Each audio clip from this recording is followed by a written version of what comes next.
Қымбатты көрермен, біз тікелей эфирімізді одан әрмен жалғастырамыз. Эфирде қайырлы таң Ақтөбе ақпарат сазды бағдарламасы және бүгінгі біздің қонақжай студиямызға жайғасқан кезекті мейманымыз бар, ендеше таныс болыңыздар. Шолпан Утешева, нөмірі 27-ші орта мектеп лицейінің қазақ тілі мен әдебиеті пәнінің мұғалімі. Қош келдіңіз. Қош келдіңіз. Таңғы көңіл-күй қалай? Керемет. Енді Шолпан ханым жалпы ұстаз деп жатырмыз. Қазақ тілі әдебиет пәнінің мұғалімі деп жатырмыз. Енді оңай саланың бірі емес.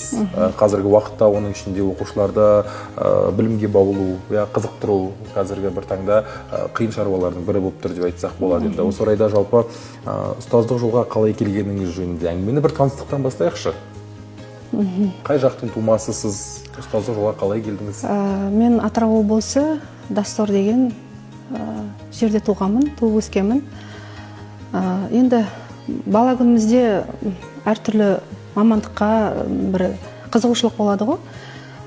Сондай бір қызығушылықтың бірі өзіме жаңағы сабақ берген Ақтаева Рауза деген апайымыз болды. Сол кісі қазақ тілі әдебиет пәнінің мұғалімі. Енді сол кісіге қызықтап, еліктеп, сол кісінің жаңағы бізге беріп жатқан біліміне жаңағы бір сүйсініп дегендей ма, сондай бір қызығушылықпен 98 жылы мектеп бітіріп осы Ақтөбеге келіп Құдайберген Жұбанов атындағы Ақтөбе мемлекеттік университетіне филология факультетіне түстім. Бұл жерде менің алған мамандығым орыс, өзге ұлт өкілдеріне қазақ тілі мен әдебиет пәнінің мұғалімі. Яғни орыс мектептеріне, қазақ орыс мектептерінде. Енді жалпы бүгінгі енді тақырыпқа қарай ойсайық айтып жатырмыз. Бүгінгі тақырыбымыз әр елдің салты басқа деп аталады. Енді біз білеміз жалпы әдебиет пен салт дәстүр үнді үстіне. Енді әрбір жазушының шығармасын оқысақ, қай-қайсысын оқысақ та ішінде міндетті түрде бір салт дәстүрдің иісі аңқып тұрады.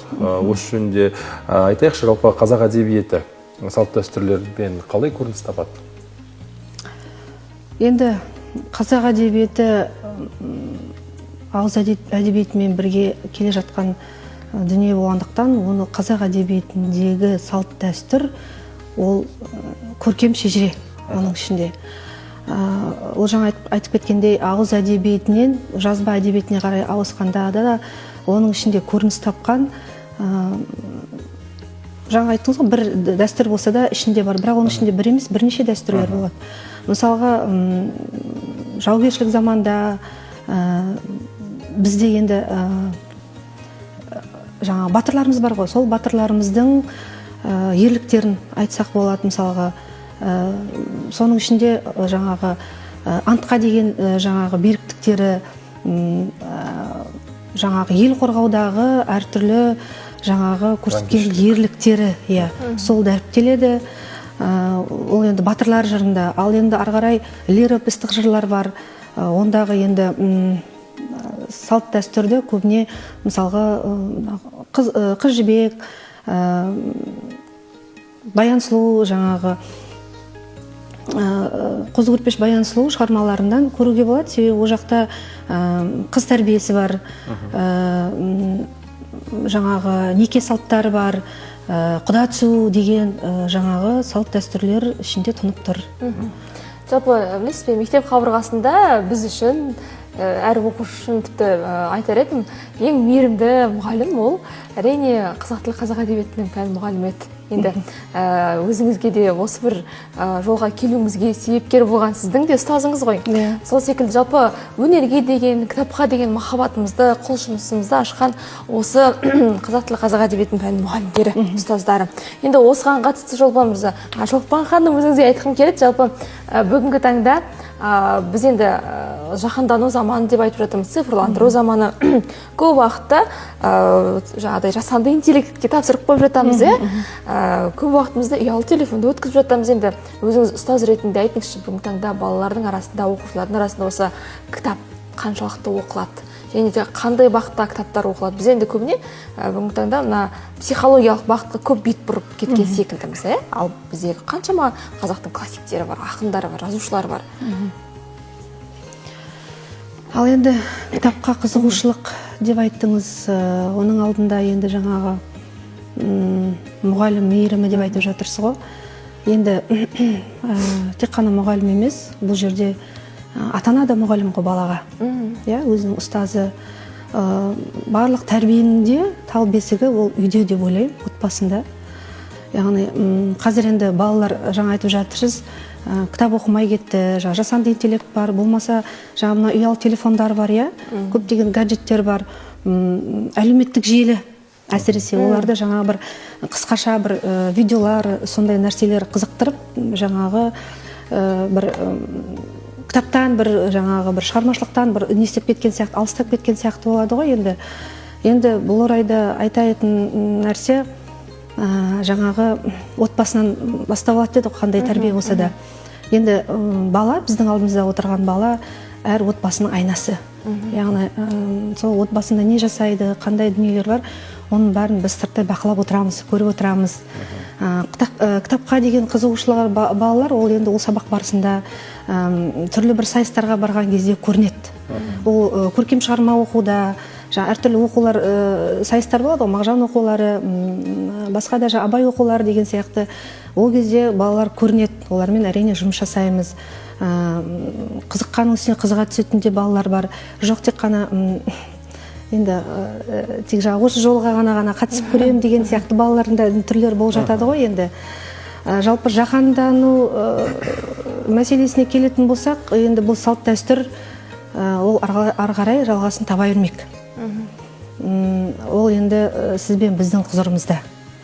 Егер біз күнделікті үйде, отбасында жаңа қарапайым нәрселерден, сәлем беруден, құрмет көрсетуден үлкендерге сондай нәрселерді біз айтып, үнемі қолқа салып отырсақ, балалар және оны мектепте ары қарай оны жаңағы өмірмен ұштастырып кетсек, енді мектепте ғана айтып қана қоймай, енді біз әрбір шығармада айтамыз ғой. Мысалға, қазір 10 жастың балалары Медеу Сәрсекенің Қаныш шығармасын оқып жатыр. Енді олар үзінді оқиды ғой, енді барлық романды оқымағанмен. Сонда мысалға Имантай Ақсақалдың бала тәрбиесіне 7 қағидасы бар. Соның бірі, ең біріншісі жаңағы не нәрсені бастамас бұрын қасиетті сөзден бісмілладан бастаған. Біздер бұрын енді үлкен кісілер айтып жүретін еді ғой, жаңа бісмілла деп. Сол нәрсені жаңағы мына Имантай Ақсақал жаңа Қаныш баласына жаңа кішкентайынан жаңағы бойына сіңіре берген. Ал екіншісі ол сәлемдесу. Ол жасы үлкен кісі болсын, басқа ұлттың адамы болсын, жаңағы үйге келген адамды, жаңа көшеде көрген адамдардың барлығына да сәлем салу, сәлем беру. Енді ер адамдар сәлем салмайды ғой, сәлем беру, қол алысып, амандық саулық сұрасуды ол жаңағы ондай дүниеде жаңағы бойына сіңірген. Ары қарай енді айта беретін болсам, жаңа қисса дастандарды, шығыстың шайырларының жаңа еңбектерін оқытып, үйреткен. Енді қазір қисса тастанды ешкім оқымайды деп те айта алмаймын. Себебі біздің қаланың өзінде мен білетін 2 қисса үйірмесі бар. Яссауи қисса үйірмесі бар. Осы біздің жаңағына Ай-клуб әдеби мәдени клубтың мүшесі Свет апай, сол кісі жүргізеді балалармен жаңағы. Сосын екінші Гүлденай Қанатқызы деген, ол кісі де біздің әдеби Ай-клубтың жаңағы мүшесі. Жалпы ағамыз Ай-клуб туралы айтайықшы, бір кезек күтіп отырғам. Жалпы клубтың аты Ай. Менің қолымда ақпаратқа сүйенетін болсам, Құдайберген Жұбановтың Ай қолжазбасынан алынып, осы атау берілген екен. Енді сіз де сол клубтың мүшесісіз. Жалпы бұл қандай клуб? Ол клубтың негізгі мақсаты қандай және немен айналысасыздар? Бұл клуб 23 жылы қараша айында ашылды. Оған дейін жаңағы Балдану ханымның білгім келеді деген жаңағы осындай кітап оқып, кітап сүйетін оқырмандардың жалпы жаңа осындай кітаптармен оққан дүниелерін бір-бірімен бөлісу арқылы басталған дүние. Сосын кейін өз алдына Ай әдеби мәдени клуб болып, 23 жылдың қараша айында ашылды, тұсаукесер болды. Мен бірақ 24 жылдың осы ақпан айында сол клубқа мүше болып қосылдым. Яғни менің қасымдағы әріптесім Эльмира Мұхитқызының үнемі жаңа осындай шараларға барып жүретін көретін. Қазір әлеуметтік желі бар деген сияқты сондай дүниелер салғанында маған өзім қызығушылық танытып, соны әдейі сұрап, ол қай жерде қандай дүние деген сияқты сіздер сияқты біліп барып сол мүшелік еттім. Бұл жерде енді 100-ден аса кітап осы клубтың мүшелері бар. Енді ал жаңағы басқа әлеуметтік желілерде одан да көп. Телеграм канал бар. Оның ішінде жаңағы өзімізге берілген, енді барлық кітапты сатып алу мүмкін болмаса, жаңағы кітапханалардан алу мүмкін емес қой. Сондықтан да біз электронды нұсқасын оқу үшін басқа да жаңағы материалдарды салған кезде сол телеграм каналдан қараймыз. Ал жалпыға бірдей жаңағы Инстаграм желісіне барлық жаңағы талданған дүниелеріміз салынып тұрады. Енді бұл жерде бір айда бірнеше шығарма беріледі. Оның ішінде 3 кітап. Ол роман болсын, ол басқа әңгіме болсын, повесть болсын, сосын мультфильм және кинофильм көреміз, талдаймыз. Бір аптаның бір күнде жиналамыз, сенбі күні сағат 3-те. Қазір сондай өзгеріс болды, себебі оған деген сол ай әдеби мәдени клубтың жанынан айналайын деген балалар жобасы ашылды. Оған кішкентай бүлдіршіндерді жаңағы оларға да бір тапсырма береді, бір шығарма береді, бір жаңағы Аязби ертегісі деген сияқты. Сол жаңағы ертегілерді бір аптаның ішінде оларда оқып, біз сияқты келіп, сол жерге жиналып талдайды. Яғни қандай кейіпкерлер бар, қалай мінездеме береміз, мынаның әрекеті қалай болды деген сияқты сондай сұрақтардың арасында сондай бір жақсы әдемі тартыс болады. Керемет. Негізі қазіргі таңда жалпы қоғамға керек орта секілді, кітап талқы, жаңа айтқандай кино талқылайсыздар, бұның барлығы адамның жалпы ой өрісін және сөздік қорын байытады, оны мойындау керек. Енді Шолпан ханым, жалпы айтыңызшы, ай клубының қатысушылары жалпы құрамы, жас ерекшеліктер нешеде және қалай оған мүше болуға болады? Жас ерекшелікке келетін болсақ, 18 жастан 65 жасқа дейін. Әртүрлі жастағы, сосын әртүрлі мамандық иелері. Ол жақта тек қана мен секілді мұғалімдер болмаса, жаңағы филолог мамандар емес, әртүрлі мамандықтар, өрт сөндіруші бар деген сияқты, бухгалтерлік жаңағы есепші мамандары бар.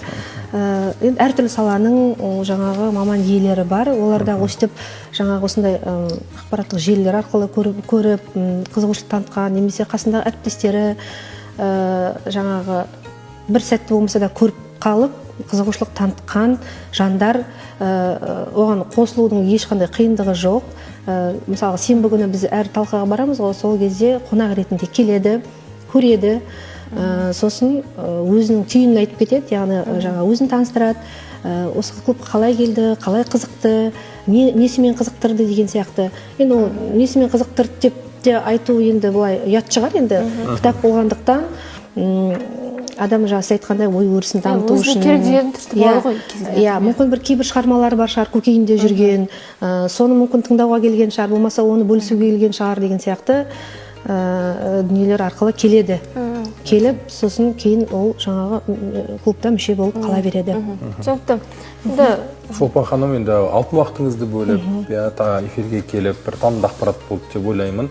Жалпы алдағы уақытта тек қана сәттілік тілейміз, жеңісті, жемісті оқушыларыңыз көп болсын.